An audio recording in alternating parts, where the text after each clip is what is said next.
Appamada and its programs are supported by your generosity, and your generosity and support makes such a difference.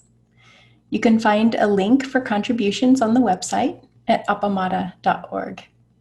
Thank you.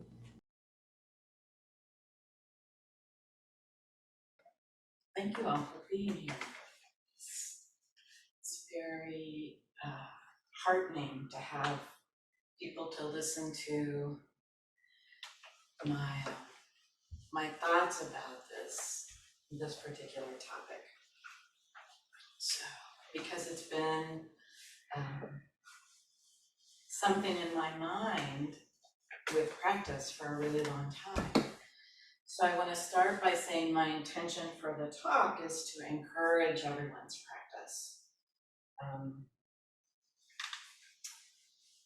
I always am really encouraged by the part of the Grass Roof Hermitage, the Song of the Grass Roof Hermitage.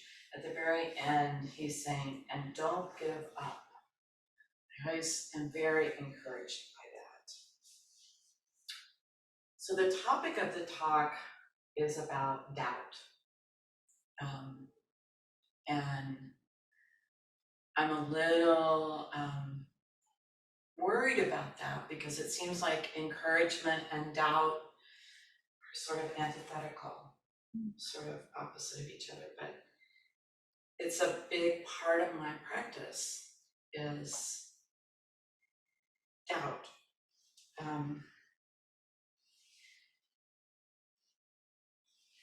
I thought about this talk when I listened to Flint's talk a couple of weeks ago.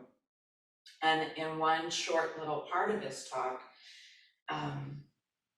what I got out of it was that he was talking about an interview with a teacher of his, with Mel Weitzman. And he had gone to Mel Weitzman and he had said, I don't feel confidence. And to me, that sort of read, I have doubt. And Mel asked him, do you doubt yourself or do you doubt the practice? And he seemed to say automatically, without much thinking, oh, myself. And my answer to that question was automatically, well, both. So sometimes I doubt the genuineness, the realness for myself of some of the things I read or hear that are considered teaching. And most of the time, I doubt my ability to realize these things, to embody the teaching. So my experience of non-duality, I feel like, is very limited. I know I've talked to various teachers here and other places about what is this? I don't feel like I can rest in this teaching because I don't feel like I really had an experience of it. And it's such an important aspect of the Dharma of our teaching is this non-duality. I mean, we say in the Heart Sutra, no old age and death, no extinction of old age and death. So this is a paradox. Our teaching, our tradition is full of paradox. It could be said that the practice of Zen is the process of accepting paradox, of savoring it, of embracing it. So I got interested in the word paradox and the etymology. I always love it when people are giving talks and they talk about the etymology of words. So paradox comes from the Greek at one point, para, which is contrary to, and then doken, to appear, or to seem, or to think. So paradox, contrary to what it seems like, what I think it's like, what it appears to be like. So our teaching is full of this paradox, but at the same time, it's full of the teaching of questioning. What is this? What is this? We're given a paradox, but we're also encouraged to ask, to question this. And I'm gonna read quite a bit from a book that I'm reading now called The Faith to Doubt by Stephen Batchelor. And I wanted to start out with a little bit about his introduction to this book. He wrote when he left a Korean Zen monastery, and he wrote this book after he left, and he's talking about his experience there. And he says, apart from the brief daily cleaning, this is all that happens in the hall. The rest of the time I'm expected to ask with all my strength, what is it? Or what is this? Or simply, what? Perhaps, why is it? Why is this? I am told that the questioning, the doubt, matters, not the words. So this technique that he describes in this book that he was instructed in of just staying with that question, very similar to my understanding of what happens with koans. You are expected to hold it with you all the time, have this in your mind. He talks about this in Korean Zen as a kung-an practice. This, what is it? What is it? So it's an age-old teaching. I mean, goes way back in the Zen lineage, this asking, what is it? It's a universal koan. So here's another bit from the book.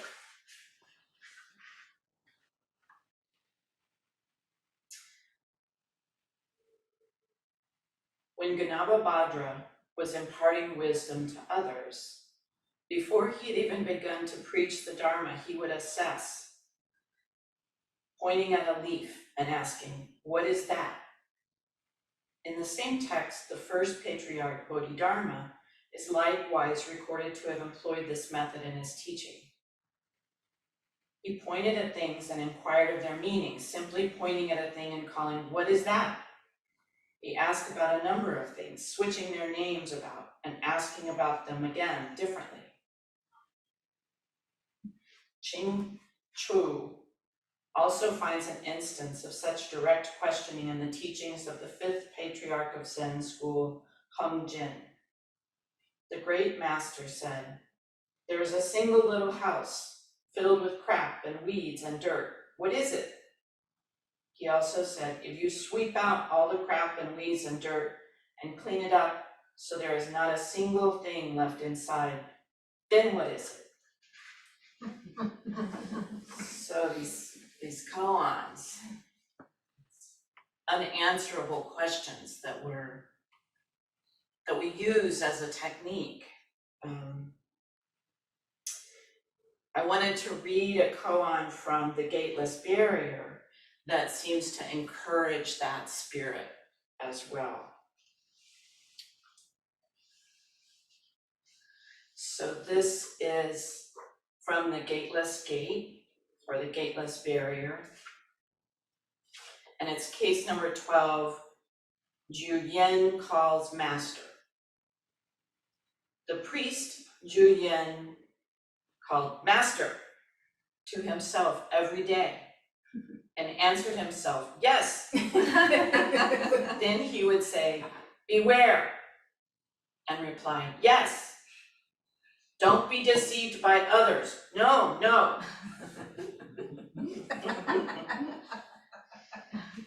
So I could go on and read pages of commentary about that, but I'm not going to put you through that. But it seems to me that spirit of not taking others' words for it. I know we've talked about that before in the sutra that the Buddha gave to the Kamalas, I believe. I can't believe, yeah, that where he's talking about, where they're asking him, there are all these teachers. Who should we believe? How do we know what's real and what's not? And he tells them, don't believe because you read it. Don't believe because you hear it. Don't believe because it's your teacher saying it. Don't believe because the great and good believe it. But you must try it out for yourself. You need to experience this for yourself. And this koan seems to speak to that to me, that don't be deceived. Don't follow in others' footsteps. Don't imitate. Use what's come before you. Listen to what's come before you. But know that you'll need to find your own way.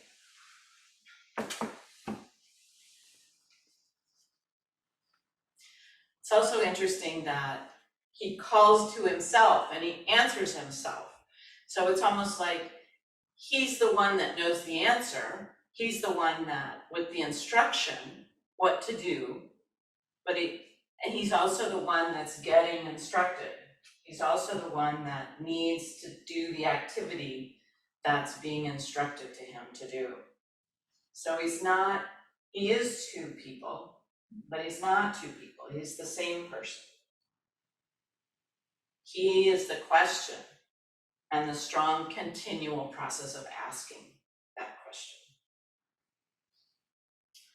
So in this book, The Faith to Doubt, Stephen Batchelor talks about different kinds of questioning, different kinds of doubt. He talks about calculation, which is our everyday kind of wondering and figuring things out. And he talks about a meditative attitude, which is set in contrast to that. There are two distinct kinds of questioning.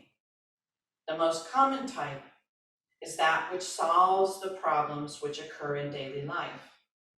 If something fails to work in the way we expect it to, we ask ourselves why and begin to search for the causes and reasons for the failure. If we come across something we have never encountered before, we become baffled and ask ourselves what's going on. Such questioning is one of curiosity. We're usually confident that an answer lies within our reach. It's just a matter of figuring it out. We can apply whatever skills we have learned, as well as the powers of our own reason and memory, and rely upon the ever-growing quantity of knowledge that's been collected and stored by others. Such questioning leads along a calculated path. We determine what possibilities lie ahead of us. We infer what is a greater possibility. We eliminate certain choices through trial and error or by simple deduction. With each completed step, we calculate our next move until finally the problem is solved and our curiosity is replaced with the satisfaction of knowing. And I would say the rest, the relaxation of knowing. That's something that I feel in myself so much with my questioning. If only I knew I could let this go. I could relax and be sure about this. So besides the satisfaction, which there certainly is that, would be the comfort, the security of knowing.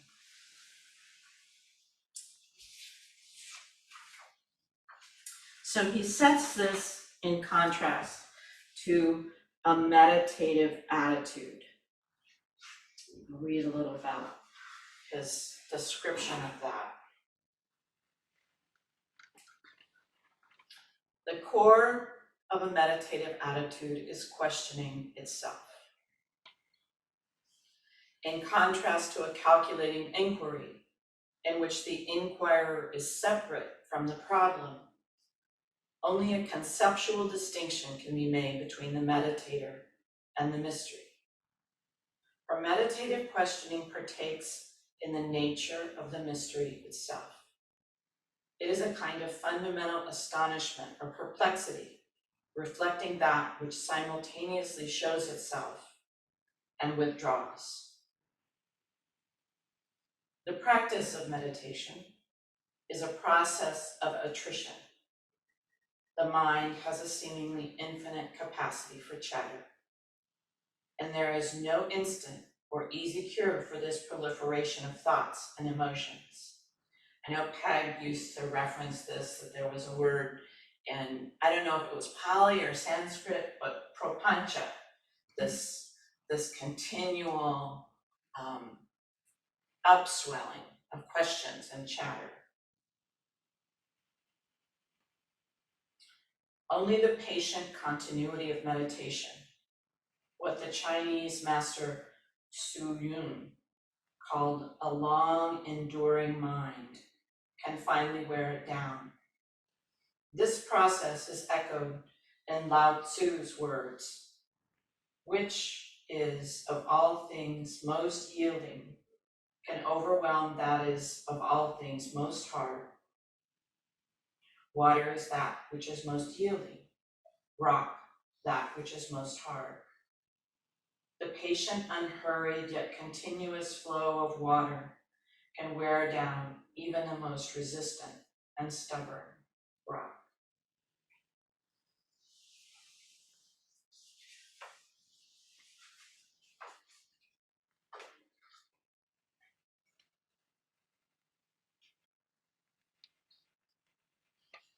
So I have another instruction in the activity and the attitude of doubt.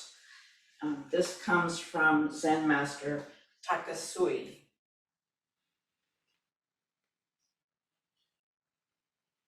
You must doubt deeply, again and again, asking yourself what the subject of hearing could be. Pay no attention to the various illusory thoughts and ideas that may occur to you. Only doubt more and more deeply, gathering together in yourself all the strength that is in you, without aiming at anything or expecting anything in advance, without intending to be enlightened, and without even intending not to intend to be enlightened. Become like a child in your own breast.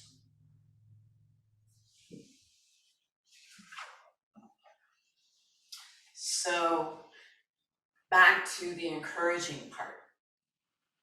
And again, I was a little trepidatious about bringing this as an encouragement to practice, because they do seem at odds with each other, these attitudes of doubt and attitudes of encouragement.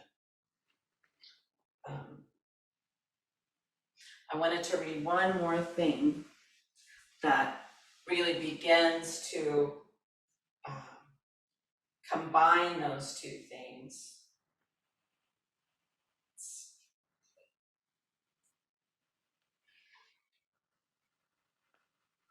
The Zen tradition often speaks of three factors that need to be cultivated along the path: great faith, great doubt, and great courage.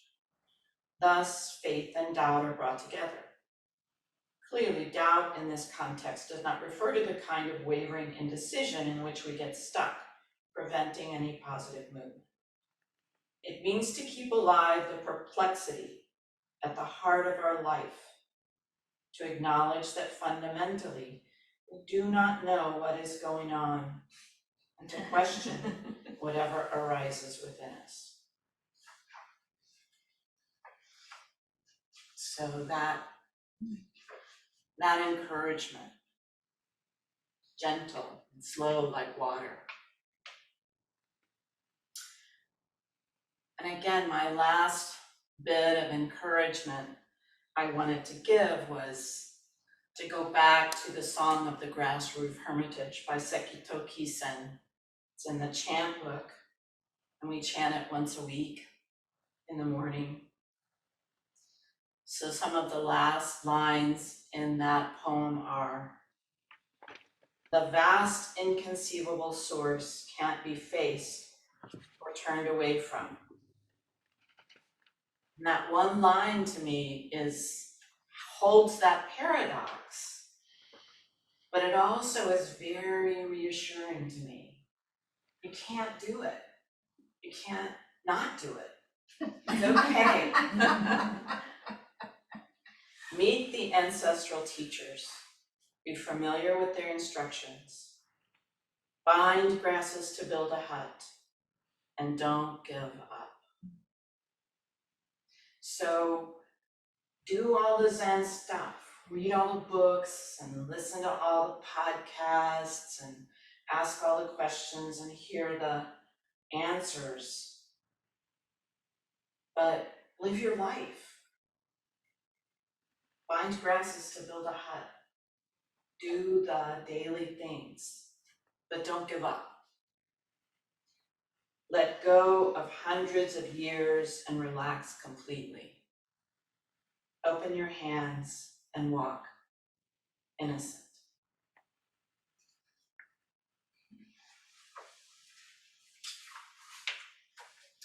So thank you very much for your attention. And I think we have plenty of time for questions. I don't have an activity decided on, so whatever is up for people, whatever the talk has brought up, or yeah, Lori. So I want to say how much I appreciate that. I think it's very timely.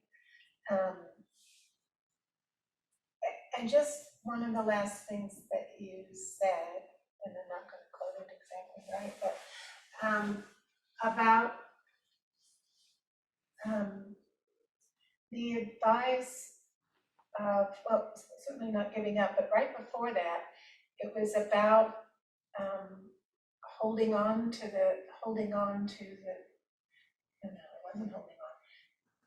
It was walking, just walking and doing it. Walking and doing it, so you keep on and not giving up. And I think that sometimes one can get to a point where there's so much frustration or whatever, and it's like, and so it's very encouraging for me, particularly to hear that. It just said, just be with it, just be with it. Mm-hmm. And that's the crucial point. It is just being with it and not putting it aside or giving up. It's saying, okay, this is what I'm holding right now.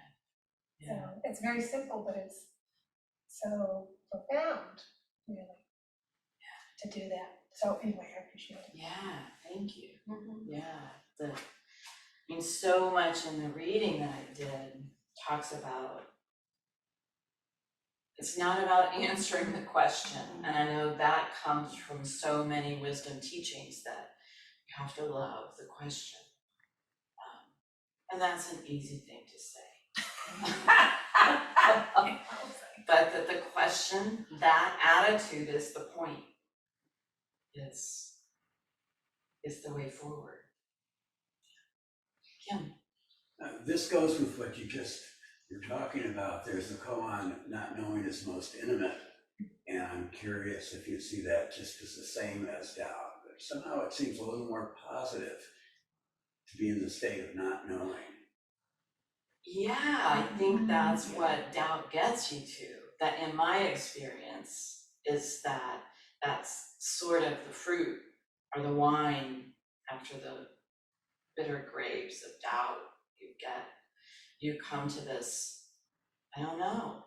And he talks about that, Stephen Batchelor talks about that in the book, where it's almost like being in a room where there's a really loud machine and suddenly the machine breaks down and stops and can't go anymore, can't function anymore, and it's so quiet. And he talks about that as our doubt, our questioning, and getting or being at some place where you let go and relax. Do you think that, it just occurred to me that, is that the point of acceptance just of the situation?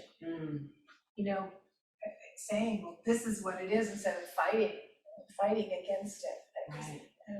It's just a Right. question. I think that's true, and trying to figure it out and fix it. You know, yeah, Joan. Well, I'm just going to amplify what all has been said. Knowing feels so good, it's satisfying, and it is our ultimate delusion. And so we suffer with not knowing and doubt and paradoxes, but that is life as it is.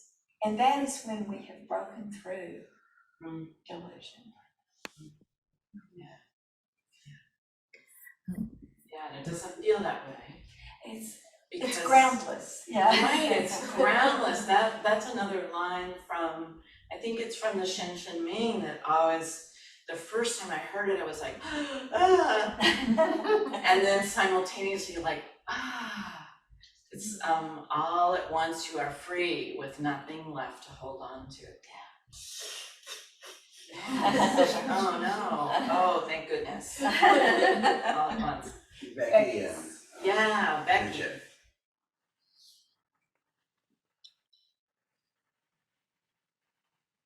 Oh, I'm on now. Thank you for this. I think that the paradoxes that I've bumped into in the teaching have often been some of my sort of big things. Most of the ones for me land in the form of the forms. And like the first time I came to Appamada in person, Peg gave me a chant card, and I looked at it and sort of put it in my bag and said to Darcy on our way home that you're never going to catch me saying chants. And so it was interesting for me across the time when I became more involved with Appamada to find that as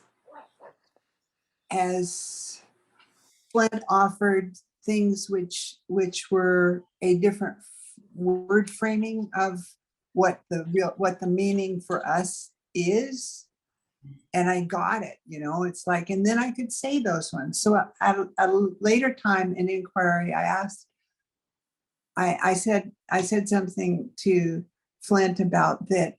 I find that I can only say out loud, or say even in myself, the things that I believe, that I have come to believe or believe. And he said, no, you need to say them all. And I'm going like, I don't think so. And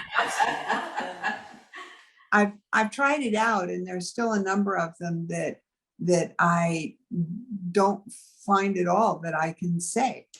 And so I just let them be, let them flow through me, rather than to try to say them, which just keeps my mind more mixed about it. And some of those have come to me in a way that I can say them. But the biggest thing that helped me say a lot of the chants, even before I felt, oh, I believe that, is because of Sangha, because it's my family, because it's the people that I am here for also, is part of why I am present here. And because it's important to them, I can do that whether or not it's completely in me. And some of those have come to be in me because of doing it with Sangha. And similarly, like one of the things that you said about that, when you have doubt or when something doesn't feel right to you, try a variety of ways of doing or being with it. Experiment for yourself, not doing it this way or that. And that's one of the ways that I've taken on in relationship to certain of them that has been really useful, really lets me hold them as a paradox. Because I mean, we live in a dualistic culture, a culture who has cultivated dualism. And there are less dualistic cultures, but this is the one that we're in. And so, and also I don't remember for sure, but the etymology I experienced when I looked it up a long time ago and then just had it in my head, so I don't know exactly, is that para means like something beyond, like a paramedic, like like a parachute. It's something that's beyond whatever its immediate frame is. And I'm not real sure about docs, but it's probably like doxology, and therefore maybe about the teaching. Or the things documented even. I don't know. I don't know. But it seems to me that any of the times I've tried to be with things that feel paradoxic, I put my hands out and have them be in the same hands. And if I can hold them equally, like instead of here or somewhere else, that I feel all of the parts of them that are in my mind different, and therefore two, that I can hold them at the same time is an amazing thing. And it doesn't resolve the paradox, but it makes it not stir in me in a disturbing way. So that's what I wanted to share. And I really thank you for this, because I think that it is something that definitely hits all of us in terms of can I believe that if it says something that doesn't make sense to me? It's different than, can I believe that there's something beyond my perception, Right, beyond my way of thinking? right. So I thank you so much. Thank you. Thank you. Bridget. Good morning. Can you hear me? Uh-huh. Okay. Well, I want to express my gratitude. I felt my throat pull in and tighten up and feel weepy, because this is the fundamental thing that I so often face, is that the feelings of doubt, should I do this or do that? And I'm facing a situation that involves extended family in early October. And it makes me realize that I can cultivate this. I can accept the fact that I have these doubts, but try to approach it with the encouragement and ideas for encouragement that you have opened me to today. So I'm deeply grateful. I have a deep bow for your presentation of this. It's opening up a new view for me. Thanks. Thank you. Yeah. I did write down these 3 little phrases: that doubt is natural, doubt is inevitable, and doubt is essential.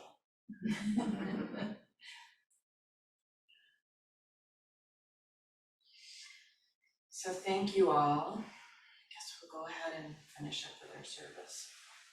I'd like to say one more thing. Oh, okay.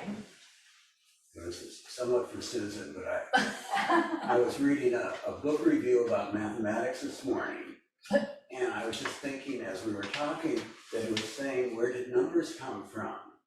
And there's some, I guess, discrepancy about whether it came from man or whether it came from nature, like basic formulas of the universe.